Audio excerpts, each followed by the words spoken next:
Hello everyone, welcome to another episode on Arbaal, episode 24. This is the second to last episode. So basically, yes, the next one is the last episode.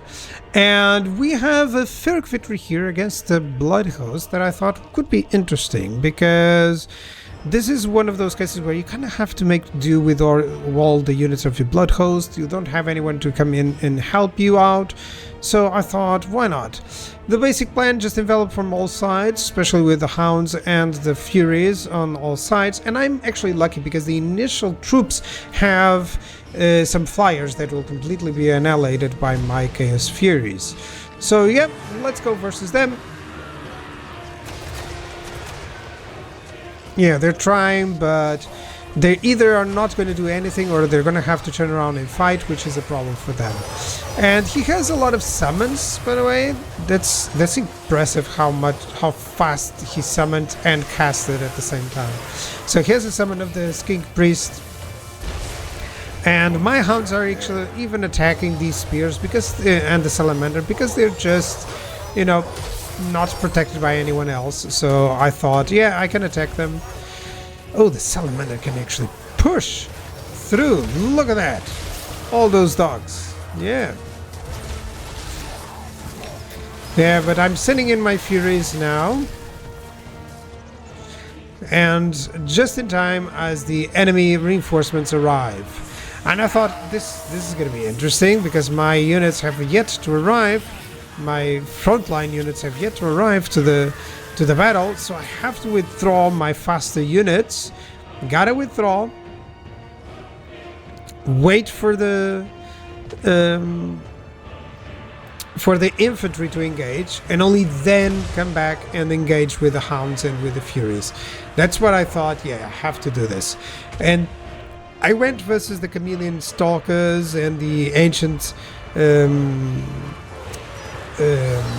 salamanders because I really wanted to take out the enemy ranged units before they could do too much damage. So yep, now that my infantry has arrived, I'm perfectly fine having my hounds attack everything here, and my bikes are just doing so great. I'm never gonna get tired of that animation. It's just so cool.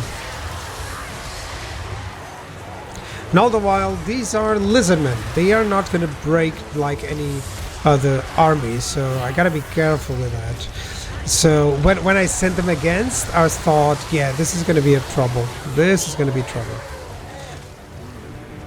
But actually, it worked out just perfectly. But yeah, it could have gone way worse. Way worse. Especially with summons and stuff. He actually managed to summon, if not mistaken, the feral cold ones right on top of my units, so suddenly they are not causing their massive damage, which would be to charge. They're actually being completely overrun by my forces. So yep, this is on a higher ground as well. I'm trying to send in my chariots on the back of the enemy just to cause them to rout perhaps, or to cause them just some damage. And it's working, but slower than one would expect against other foes. The Lizardmen are really good against, you know, charges from the back. They just survive really well, have high leadership, so they don't immediately rout, you know. Yeah, get him, dude. And now I'm feeling okay. I see many flags. They're about to rout, so let's focus on the enemy lord. And if he dies, likely the enemy army is going to flee.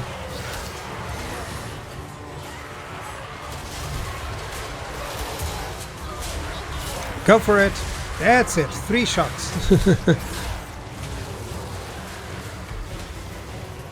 And I was thinking, man, it's the ancient salamanders. They still haven't been thwarted or attacked. So yeah, that was the problem. Now we're getting after them, just sending in my soul grinder. Such a cool model. It reminds me of Doom. You know, the spiders from Doom. It's really cool. I think there's a model actually that has a body and mechanical legs like that as well. So I'm sitting just hurling troops at them without even bothering to check what troops are. But look at the carnage, the amount of bodies there. Just insane there. So I believe he's summoning yet more troops. Yeah. But those are all gonna be dead very soon. Where's the salamanders? Just take them out. A couple of shots on them. There we go. That should be enough to send them packing. And there we go. Finally, victory. And I didn't lose anything. That was nice. Oh, I didn't lose anything. Yeah, I lost 4 units. I completely forgot that I had lost 4 units here. So yeah. Now, let's analyze some stuff. I have the Forest of Gloom, and I won in an epic battle against Thorgrim, but he has no army, so it's not gonna happen. And we're just gonna go against Goldtooth and against Stretch at the same time. Clan Moors is attacking from the other side. That's why they're being reduced to dust so fast. And all these troops are just going to go and conquer these islands and then move perhaps to the Elven Islands to the south, you know, just to conquer that safe spot, let's say. You can always migrate there, and the AI almost never goes there. So yeah, we're conquering. Kasabar is gonna be conquered, and I'm still gonna have that extra bloodthirster for the blood hosts. So overall, this seems to be quite good. Seems to be quite good. I know that to end the campaign, I need to go and destroy Azazel, and Azazel is under attack, actually, as you can see that he has lost some territories by Whistleland and Nuln. So I thought I can just keep conquering, and Azazel will likely be destroyed by them. So yeah, let's skip a few more turns. Time to recruit Skarbrand and give him the same type of army, but this time no artillery. So yeah, just some exalted bloodthirsters and other units. What can I get more? Should I get the blood crushers here? Yeah, I think I should get the blood crushers. Or minotaurs. I think minotaurs. Yeah. At this point, I didn't know how many episodes I had left. I thought that I would see Skarbrand do a lot more, but still, it's always good as a deterrent. Even do I want the bloodthirsters like here, or can I recruit him here? Hold on, let me do this. Yeah, recruit rank, global recruitment duration reduced. Yeah, there we go. There we go.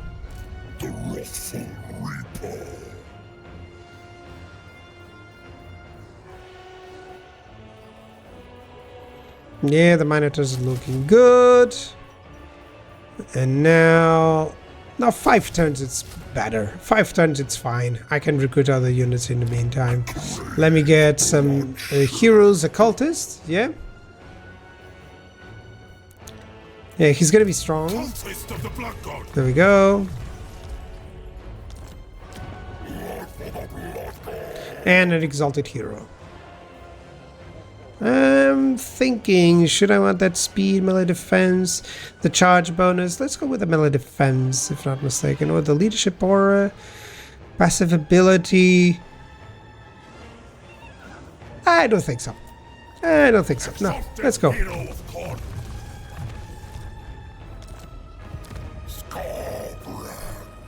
Yeah, so that is nice for Skarbrand. The other army is doing just fine. I'm recruiting some troops up until the end. What will I get him? Another Skull Crusher? Yeah, maybe. Or another Wrathmonger. I think another Wrathmonger is better. Yep.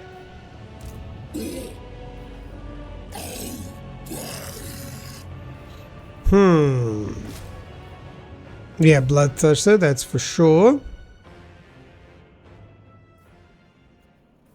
And yeah, Malachi is actually conquering the Demons of Chaos, which is kind of surprising how I've never even thought of going against them. They're just a good, not ally, but they haven't been attacking me or showcasing any signs of aggression. So yeah, that's always nice to know. So I'm going to conquer all of these lands, and for the most part, it just auto-resolves at this point, you know? So all that I want is to conquer the lands from the Goldtooth, eliminate him, then Tretch, eliminate him as well. Yep. Just because they betrayed me, and when they declare war against me, I like to kill them, you know? There we go. And yeah, Thorgrim has fled, and now just leaves us to conquer these places. So let's go for the Forest of Gloom. Oh, I keep forgetting it's not the best way to go here. Yeah, it's better to go here. The Varenka Hills.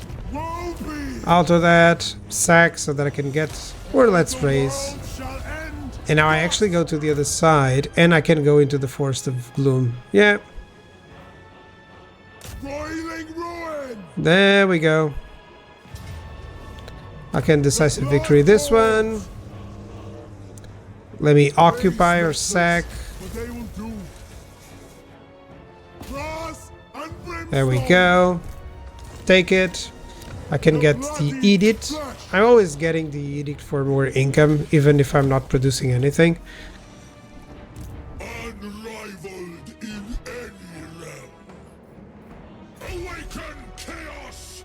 Let's go Arbaal. You're gonna go down there, capturing everything from Tretch that I can before Clan Moors actually takes those places.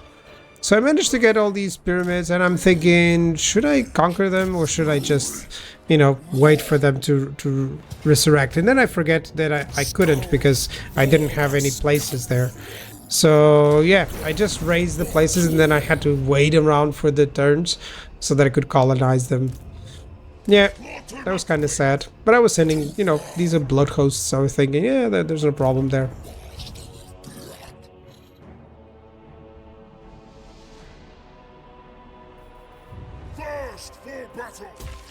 And just showcasing a little bit what to do in the late game. Just don't leave anything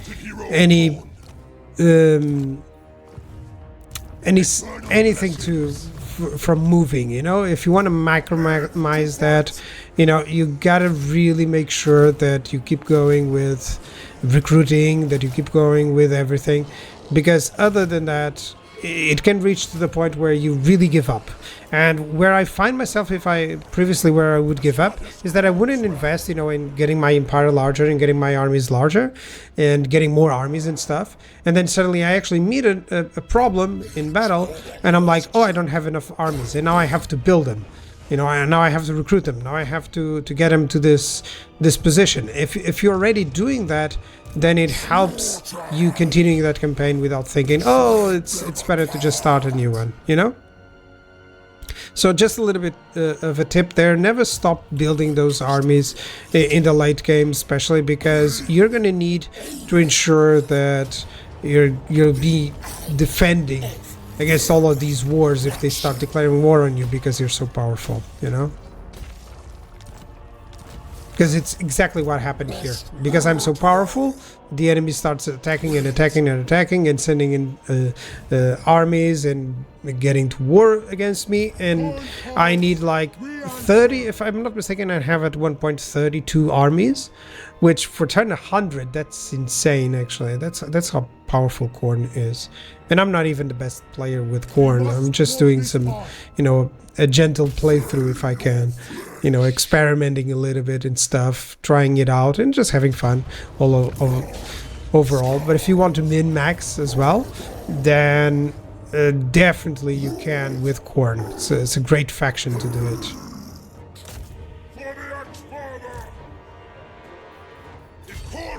Yeah, let's go to Rune's End. And I was doing this just going south because I wanted to really focus down against the ogres. I didn't want to have to face too many, because ogres actually had better armies than I was thinking than the Skaven. Skaven are quite powerless against Khorne because of how many shields and how many armored troops I have, you know, overall, while the ogres actually have a ton of armor piercing and they can do a lot of damage. So yeah, overall, before the end, and this is on the next episode. Oh, I don't want to lose that Minotaur, so I'm just gonna wait a turn. And this is on the next episode. I destroyed the dwarves. I destroyed Chaos Dwarves here, Zlayton the Belak. I destroyed this Norscan tribe. I destroyed Goldtooth. And then Azazel, of course, was destroyed. So, yep. I believe I was almost to destroying Tretch and the Lizardmen. So what I will do is just, after episode 25, I'll just wait until I control the whole map, and then I'll show you. Because of course we then get the end game stuff, and I felt it's better to keep it on a long victory because it's been so long. So yeah. Thank you guys for watching and for the support of the campaign, and have a good one. See you on the next episode, the last one.